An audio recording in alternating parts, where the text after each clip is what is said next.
आज मैं आपको पावर फैक्टर की वैल्यू 1 या इसके आसपास होना क्यों ज़रूरी है इसके बारे में डिटेल से एक प्रैक्टिकल वीडियो के थ्रू मैं आपको बताने जा रहा हूँ। Hello, welcome to my YouTube channel M series. My name is Manish.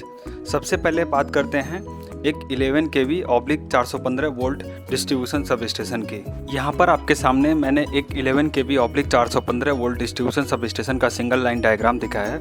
यहाँ पर आप जो सिंगल लाइन डायग्राम देख रहे हैं, यहाँ पर टोटल 3 ट्रांसफार्मर हैं जिनकी कैपेसिटी 2000 kVA है।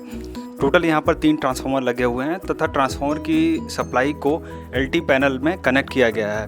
LT पैनल 415 वोल्ट पर ऑपरेट करता है। LT पैनल के बारे में मैंने डिटेल वीडियो पहले ही बना रखा है। आप LT पैनल के बारे में ज़्यादा जानने के लिए उस वीडियो पर जाकर देख सकते हैं। अब मैं आपको इस सब स्टेशन में पावर फैक्टर की वैल्यू कितनी है यह ST पैनल पे ले जाकर दिखाने ले जा रहा हूँ। यहाँ पर आप देखेंगे कि वोल्टेज की वैल्यू 10.87 किलोवोल्ट, करंट की वैल्यू 19.36 एम्पियर, जबकि पावर फैक्टर की वैल्यू 0.913 एम्पियर है। अब मैं आपको पावर फैक्टर को 1 के पास पहुँचाने के लिए कितनी कैपेसिटी का कैपेसिटर बैंक लगेगा यह कैलकुलेट करके दिखाता हूँ। यहाँ पर आप देख सकते हैं कि वोल्टेज की वैल्यू 10.87 किलोवोल्ट लिखा हुआ है, जबकि करंट की वैल्यू 19.36 एम्पियर तथा पावर फैक्टर की वैल्यू 0.913 लिखा हुआ है। जैसा कि आप सभी जानते हैं कि यह एक डिस्ट्रीब्यूशन सब स्टेशन है। इसमें 11000 वोल्ट की साइड यानी कि ST साइड डेल्टा में कनेक्टेड है। ST साइड को डेल्टा में कनेक्ट किया गया है। डेल्टा में जैसे आप लोग जानते हैं होंगे कि line voltage equal to phase voltage तथा line current equal to √3 phase current होता है।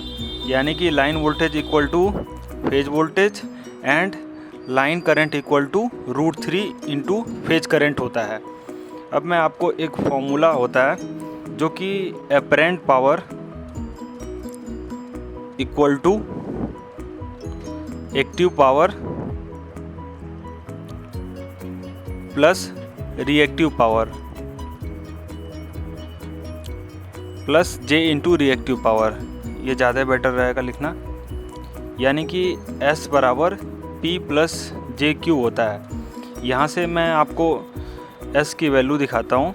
P को हम लोग लिख सकते हैं √3 times line voltage into line current into √3 into cos theta plus J into √3 into line voltage into line current into sine theta. यहाँ पर जैसे आप सभी को पता है लाइन वोल्टेज की वैल्यू 10.87 किलोवोल्ट है, यानी कि √3 इंटू 10.87 इंटू करंट की वैल्यू 19.36 एम्पियर है एंड पावर फैक्टर की वैल्यू 0.913 है। इसी प्रकार आप यहाँ भी सेम चीज़ रख दीजिए 10.87 इंटू 19.36 इंटू यहाँ पर कॉस पावर फैक्टर की वैल्यू 0.913 है, यानी कि कॉस थीटा की वैल्यू 9.13 है। तो यहाँ से आप थीटा को निकाल सकते हैं जो कि 24.1 डिग्री आएगा। इसी प्रकार आप यहाँ पर साइन 24.1 डिग्री लिख दीजिए। जब आप इसको सॉल्व करेंगे तो S की वैल्यू होगी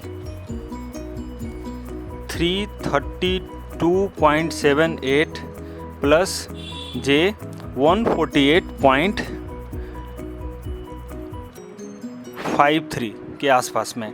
यहाँ पर जो 332.78 है यह एक्चुअल पावर की वैल्यू है, जो कि 332.78 किलोवाट तथा J यहाँ पर जो Q की वैल्यू है 148.53, यह किलो वोल्ट एम्पियर रिएक्टिव या जिसे हम kVAR भी कह सकते हैं यह है। अब अगर आपको पावर फैक्टर की वैल्यू अगर आपको 1 के पास करना है तो आपको 148.53 कैपेसिटी के बराबर का कैपेसिटर बैंक लगाना होगा। यानी कि अगर पावर फैक्टर को अगर हमें 1 करना है तो कैपेसिटर बैंक की कैपेसिटी 148.53 kVAR का चाहिए। चूँकि जैसा आप जानते होंगे कि लोड ज़्यादातर इंडक्टिव होता है, तो यहाँ पर जो प्लस का सिंबल है यह शो करता है कि यह एक इंडक्टिव लोड है। तो इसलिए हमें 148.53 kVAR कैपेसिटी का एक कैपेसिटर बैंक लगाना पड़ेगा, जो कि इंडक्टिव लोड को कॉम्पनसेट कर देगा तथा पावर फैक्टर की वैल्यू को 1 कर देगा। मैं आपको APFC पैनल दिखाने ले जा रहा हूँ। APFC पैनल का पूरा नाम automatic power factor correction panel है। APFC पैनल के अंदर कैपेसिटर बैंक लगा होता है, जिसको मैं आपके सामने खोलकर दिखा रहा हूँ। यहाँ पर आप देख सकते हैं कि एक MCB लगी हुई है तथा उसके बगल में टाइमर लगा हुआ है। इसी प्रकार इस टोटल APFC पैनल में टोटल 10 कैपेसिटर बैंक लगे हुए हैं, जिनकी कैपेसिटी 25 kVAR इंटू 10 है, यानी कि टोटल 10 कैपेसिटर बैंक हैं 25 kVAR के। तो इस पैनल की पूरी कैपेसिटी 250 kVAR है। अब यहाँ से पावर फैक्टर पैनल को मेन स्विच को ऑन करके आपके सामने दिखाता हूँ। जैसे ही आप पावर फैक्टर पैनल के मेन सप्लाई को LT पैनल से ऑन कर देंगे तो आप देखेंगे कि कुछ देर में एक कैपेसिटर बैंक ऑन हो जाएगा।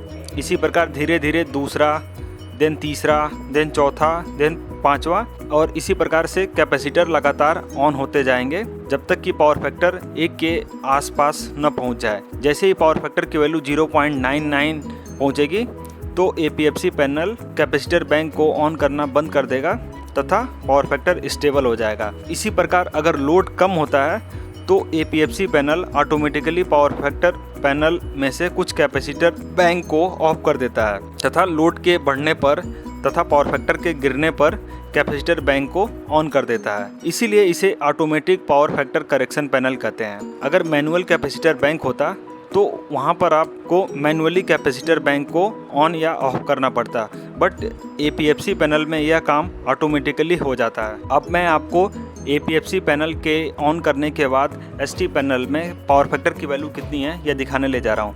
यहाँ पर आप देखेंगे कि आपके सामने वोल्टेज की वैल्यू 10.88 किलोवोल्ट, करंट की वैल्यू 17.75 एम्पियर तथा पावर फैक्टर की वैल्यू 0.99 है। अब बात करते हैं कि APFC पैनल या फिर पावर फैक्टर पैनल या फिर कैपेसिटर बैंक का क्या लाभ है। यहाँ पर आप देखेंगे कि कुछ देर पहले जब पावर फैक्टर की वैल्यू 0.913 थी तो उस समय करंट की वैल्यू 19.36 एम्पियर थी, जबकि अब अगर पावर फैक्टर की वैल्यू 0.99 है तो करंट की वैल्यू घटकर 17.75 एम्पियर रह गई है।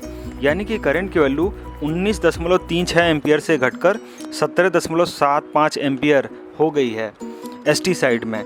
तो आप देख सकते हैं कि कितना बड़ा इम्प्रूवमेंट है। तो इसलिए पावर फैक्टर को 1 या उसके पास रखना बेहद ज़रूरी होता है, क्योंकि इससे करंट की वैल्यू लाइन में कम हो जाती है और करंट की वैल्यू के कम होने से I2R लॉस तथा वोल्टेज ड्रॉप भी लाइन में कम हो जाता है तथा केबलों पर ज़्यादा जोर नहीं पड़ता है तथा केबलें ज़्यादा टाइम तक चलती है। अब अगर किसी इंडस्ट्रियल या फिर कमर्शियल कनेक्शन का पावर फैक्टर बेकार होता है तो डिस्ट्रीब्यूशन कंपनी या डिस्कॉम के द्वारा उन कंज्यूमर पर पेनाल्टी भी लगा दिया जाता है। तो आपको पावर फैक्टर मेंटेन करना बेहद ज़रूरी है। आई होप APFC पैनल कैसे काम करता है तथा पावर फैक्टर का एक होना क्यों ज़रूरी है यह ज़रूर अच्छे से समझ में आया होगा। अगर ये वीडियो आपको अच्छा लगा तो लाइक करिए, वरना डिसलाइक करिए एंड कमेंट कर अपना सजेशन दीजिए। और इस प्रकार की नई नई वीडियो देखने के लिए M सीरीज चैनल को सब्सक्राइब करिए।